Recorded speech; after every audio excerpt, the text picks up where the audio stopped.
എന്തുകൊണ്ടാണ് ഓർമ്മകൾ നമുക്ക് പ്രിയപ്പെട്ടതും വിലപ്പെട്ടതും ആകുന്നത്?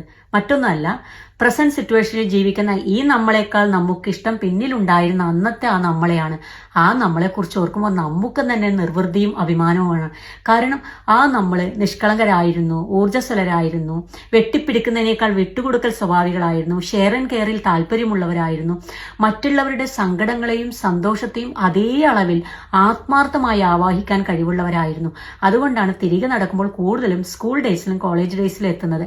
അവിടെയാണ് ശുദ്ധതയും ഊർജ്ജസ്വലതയുള്ള നമ്മളെ കാണാൻ നമുക്ക് സാധിക്കുന്നത്. ആ നമുക്ക് ഇപ്പോഴും ഒന്നും പറ്റിയിട്ടില്ല. ഒരുപാട് യാത്രകൾ ചെയ്യുമ്പോൾ കാറ്റും പൊടിയും ഏറ്റ് മുഖം കരിവാളിക്കാറില്ലേ? അതല്ലെങ്കിൽ അമിത ക്ഷീണത്താൽ വലിഞ്ഞു മുറുകാറില്ലേ? അത്രയേ ഉള്ളൂ. ഇന്ന് നമ്മുടെ പുറമേയുള്ള ഭാവത്തിന് എന്തെങ്കിലും പറ്റിയിട്ടുണ്ടെങ്കിൽ അതെല്ലാം ഈ ജീവിതയാത്രയിലേറ്റ കാറ്റും പൊടിയും കൊണ്ട് മാത്രമാണ്. ഒന്ന് കുളിച്ച് വിശ്രമിച്ചാൽ ആ നമ്മളിലേക്ക് തന്നെ തിരിച്ചു വരും.